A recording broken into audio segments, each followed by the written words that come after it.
Hi மக்களே, இன்றைக்கி என்ன பார்க்க போகிறோம் அப்படின்னா, நம்ம முருங்கைக்கீரை பொரிச்ச குழம்பு பார்க்க போகிறோம். ஓகேவா? முருங்கைக்கீரை பொரிச்ச குழம்பு என்னென்ன இன்க்ரீடியன்ஸ் தேவை, ஸோ அது நம்ம பார்த்துடலாம். ஓகேவா? இப்போ என்ன பண்ண போகிறோம் அப்படின்னா, நமக்கு ஃபஸ்ட்டு நம்மளோட மண் சட்டி கழுவிட்டு என்ன பண்ண போகிறோம் அப்படின்னா, பருப்பை ஆட் பண்ணி கழுவி வேக வச்சுட்டு அந்த டைமில் நம்ம என்ன பண்ண போகிறோம் அப்படின்னா, வெங்காயம் தக்காளிலாம் கட் பண்ண போகிறோம். ஓகேவா? நான் ஒரு 100 கிராம் டம்ளர் இருக்குது. அந்த டம்ளரால் நான் என்ன பண்ணிக்கிறேன் அப்படின்னா பருப்பு எடுத்துக்கிறேன். ஸோ இது போதுமான பருப்பு. ஏன்னா பொரிச்ச குழம்புல நம்ம தேங்காய் வேறு ஆட் பண்ணுவோம் இல்லையா, ரொம்ப டைட்டாக இருக்கும். அதனால 100 கிராம் துவரை போதுமானது.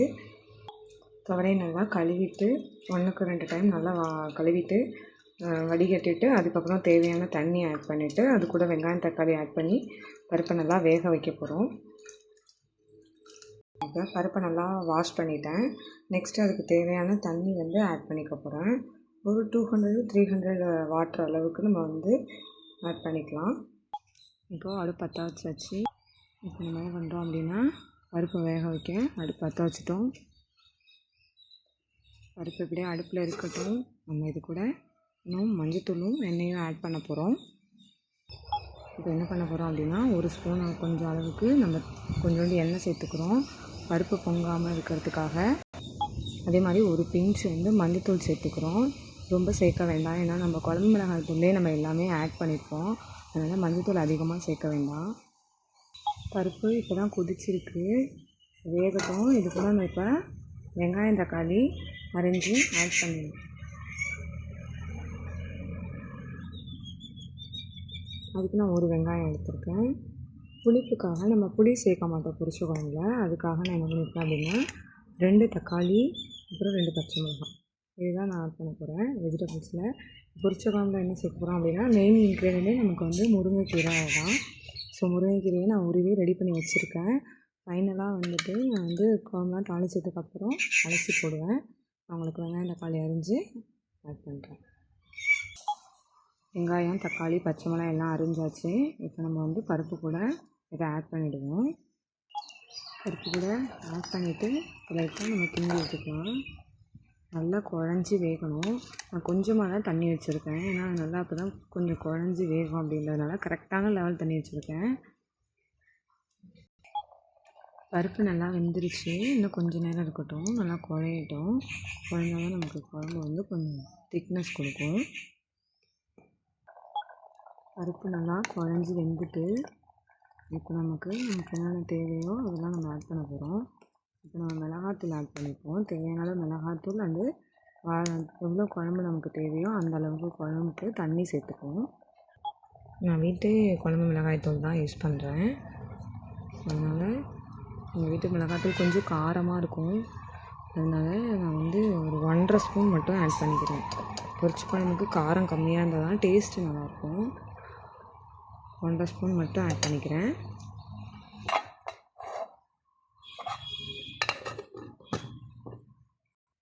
நெக்ஸ்ட்டு குழம்புக்கு தேவையான தண்ணி ஒரு 200 ml வாட்டர் கிட்ட நான் ஆட் பண்ணிக்கிறேன்.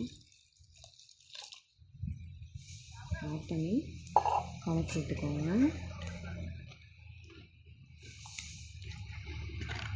இது நல்லா மிளகாத்தூள் பச்சை ஸ்மெல்லு போகும்.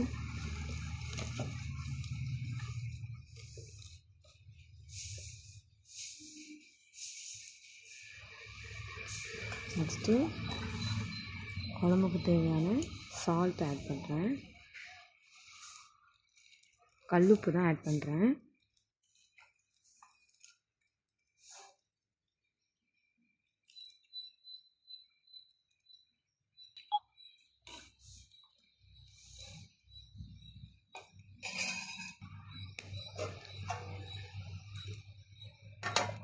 மூடி வச்சுக்கோங்க, கொதி வரட்டும். நெக்ஸ்ட்டு நான் கீரை வச்சுருந்தேன் இல்லையா, அந்த கீரையை நல்லா வாஷ் பண்ணி எடுத்து வச்சுட்டேன்.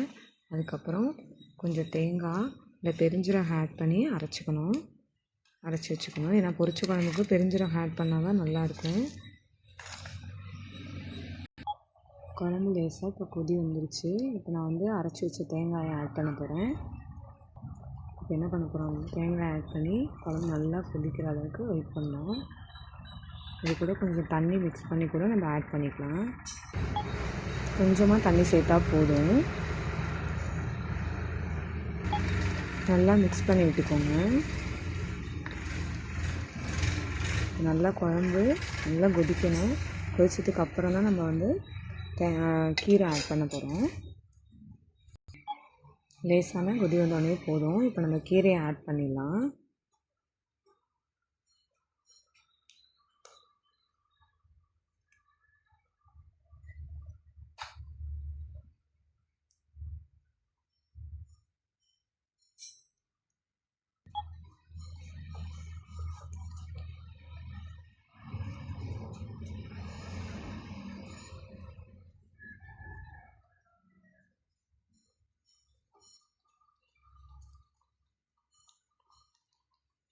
கீரையை ஆட் பண்ணிவிட்டு கரண்டியால் ஒரு வாட்டி மிக்ஸ் பண்ணிக்கோங்க.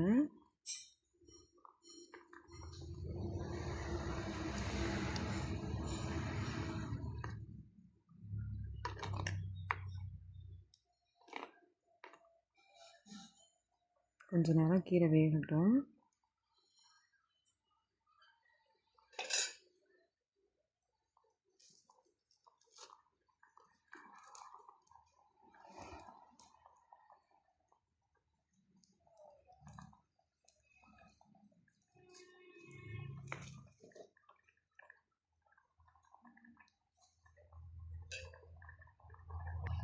கீரை நல்லா வெந்துருச்சு. இப்போ நம்ம என்ன பண்ண போகிறோம் அப்படின்னா தாளிப்பு மட்டும் கொடுக்க போகிறோம். இறக்கிட்டு தாளிப்பு கொடுத்துட்டோம் அப்படின்னா நம்மளோட பொரிச்ச குழம்பு ரெடி ஆகிடும். எண்ணெய் சட்டி வச்சுக்கலாம். குழம்புக்கு தேவையான தாளிக்க தேவையான எண்ணெயை ஆட் பண்ணிக்கிறோம். கொஞ்சமாக எண்ணெய் ஆட் பண்ணால் போதும். நம்ம ஒரு ஸ்பூன் கடுகு சேர்த்துக்கிறோம். கடுகு பொரிஞ்சதும் அது கூட நம்ம பெருஞ்சீரகம் ஆட் பண்ணிக்கிறோம். சீரகம் பெருஞ்சீரகம் ஆட் பண்ணிக்கிறோம்.